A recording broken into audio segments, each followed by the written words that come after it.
Hey guys, as you can tell from the title of today's video, I will be talking about the different phrases and words that native speakers never say but that I hear a lot from English learners.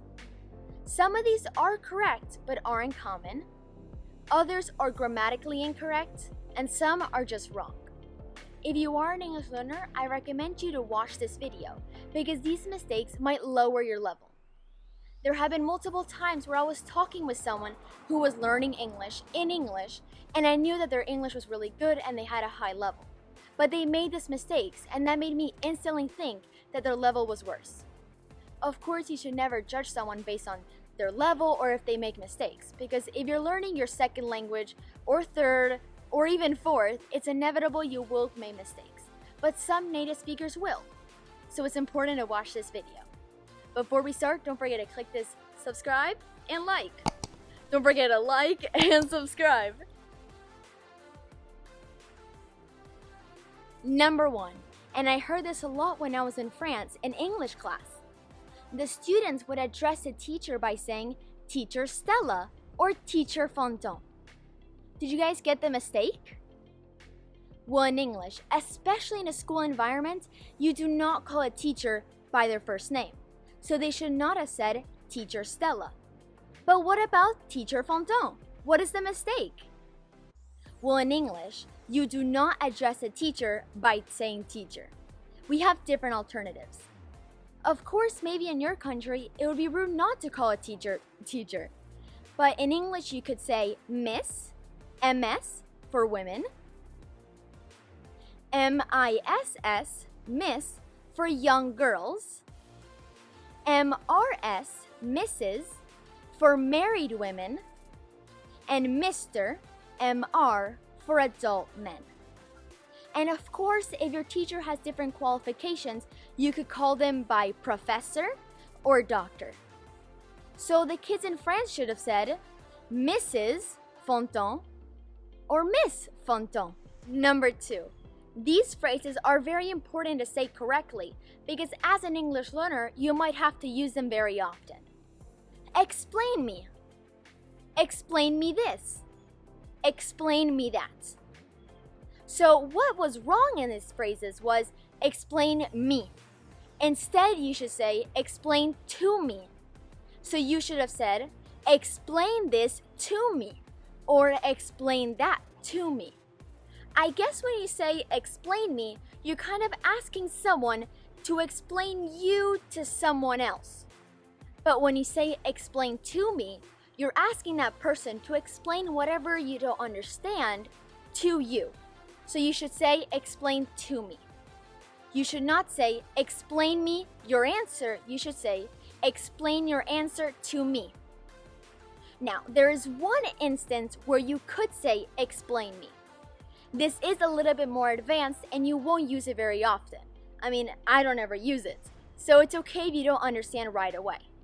But you would only say explain me if me is the object. For example, imagine you're at the therapist and you're lying down on the couch and you want the therapist to explain you to yourself because you don't understand what's wrong with you or why you're thinking these thoughts. So you would say, explain me to me. Hopefully I did a good job of explaining it. Number 3. This is one that I totally understand, especially from native Spanish speakers. Because sometimes I even make this mistake or sometimes I even use this word, but I don't say it in a wrong or English way. Let me explain. So imagine this phrase. So we are going to the beach, no? So the first part is fine. We are going to the beach. That's totally fine. It's correct. But the no, that is the problem. That is what's wrong. So I understand what you're trying to say. You're trying to confirm that we're going to the beach. But in English, we wouldn't use no. Instead, we would use aren't or isn't plus something else. For example, we're going to the beach, aren't we? Or he is 11, isn't he? So aren't is for plural and isn't is for singular. So you remember how I just said that sometimes I even say this, but not in a wrong way? Well, because like I've said before, I am trilingual, so there are times where I might switch in between languages mid-sentence. So I might start off a sentence in English and then switch to Spanish without realizing it. So I might start it off in English and then say no, which is like the Spanish way of saying isn't or aren't. But I would never say this with a native English speaker or with someone that doesn't understand Spanish because they wouldn't understand. So guys, do not use this with Americans or with native English speakers. Try and use aren't or isn't plus something else. Number 4. This is a short one. We do not say ma'am or madam. I'm not sure if in Britain or in other English-speaking countries they might use these words, but in the US we do not. I might say it if I'm speaking with an elderly woman, but if not, I will just stick with miss. Number 5. I hear this mistake a lot, especially with English learners, because they always ask me if I've ever been to their country. So for example, they would say, have you ever been in India? Or have you ever been in Spain? Now, the phrase is wrong because you're using the wrong preposition. You should not say in. I mean, we totally understand what you're trying to say. If we've ever visited or traveled to that country, which in this case would be India or Spain. But instead, we would use to. So the correct way of saying it would be, have you ever been to India or have you ever been to Spain? But this mistake is super common. Number 6, pupil. I know, you were most likely taught this word in English school or in your English academy. But I hate to break it to you, we don't use it. Instead, we would say student. I mean, to be honest, I don't think I've ever even heard an American say this word. So guys, stick with student. How are you liking the list so far? And that leads me to number 7, form. I don't know why I've heard people say form, referring to grade. So in the US, we would say, wait, I just told you. So we would say grade. So instead of saying 5th form, you should say I'm in 5th grade. Now, if you want to sound even more like a native, you could say like what type of school you go to. So at first, there's elementary, which goes from 1st to 5th grade. And then we have middle school, which goes from 6th to 8th. And then high school, which goes from 9th to 12th. And if you're in high school and you want to sound even more like a native, well, you could say, like specifically, like the actual name for each grade. I don't know if that makes sense. So for 9th grade, we would say freshman. For 10th grade, we would say I'm a sophomore, which I'm a sophomore, guys. I'm in 10th grade right now. For 11th grade, we would say junior, so I'm a junior in high school. And for 12th, what do we say? Correct, senior. I'm a senior in high school. Dude, lizards, move. I'm trying to film and you're in the way. Thank you. Number 8, this problem can be fixed super easily. So guys, let me know what is the mistake in this sentence. Are you ready? I study in USA or I study in United States of America. So what was wrong? That's right, it sounded wrong because it was missing the word the.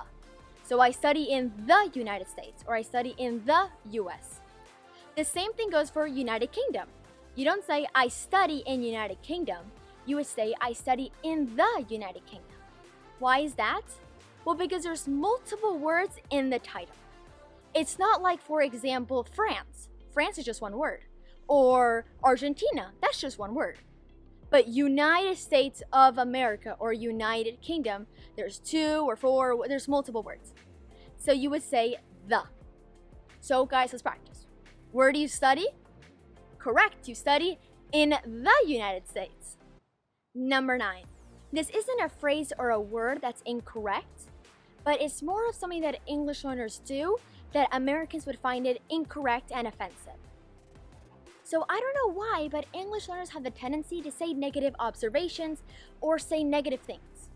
Now, I totally understand that maybe in some cultures it is normal or even encouraged to tell something to someone that could maybe save them from embarrassment. For example, I've been told multiple times by English learners that, hey, your hair looks really frizzy, or you have broccoli in your teeth, you know? So in America, that is offensive and you would not say it to someone. Maybe you would only really say it if it's family or really close friends. And I understand that they aren't trying to be mean, they're trying to actually be helpful. So if you want to sound more like a native and you don't want to offend the natives, try and keep things positive and don't say those type of marks, or those type of things. Maybe they do have carrot in between their teeth. They're gonna find out eventually. Unless, like I've said before, they're your family or really close friends. Number 10. This mistake is so common, but I totally understand. So English learners, when they're trying to tell their age or how old they are, they would say, I have 15 years old, or I have 30 years old. Now, what is wrong in that sentence? Have. In the United States or in English, we don't say I have an age. So you would say I am. So you are a certain age. So you are 15 years old. You would only say have if you can really hold something or have it. For example, I know that in France you could say j'ai 15 ans. I have 15 years old. Or in Spanish you could say tengo frío. I have cold. Well, in English you would say I am cold. Or tengo calor. I am hot. So only just kind of a trick. It doesn't work all the time, but it's pretty accurate. Have is mostly when you can have something or hold it, So if no, I would just say am. I am 15 years old. I am cold. I am hungry. I am thirsty. I am hot. Hopefully that makes sense. Well, guys, that's it for today's video. Hopefully you found it helpful. If you did, don't forget to give this video a thumbs up and subscribe. That way you get notified whenever I post a new English video. And comment down below if you'd be interested in a part 2, because I also have other phrases or words that natives never say. And I don't know if you guys know this, but I have a Facebook group for English learners. I post there every other day, and you can ask questions, and you can ask for help, and it's a really nice community. I will leave the link down below. I'll see you guys next week. Bye!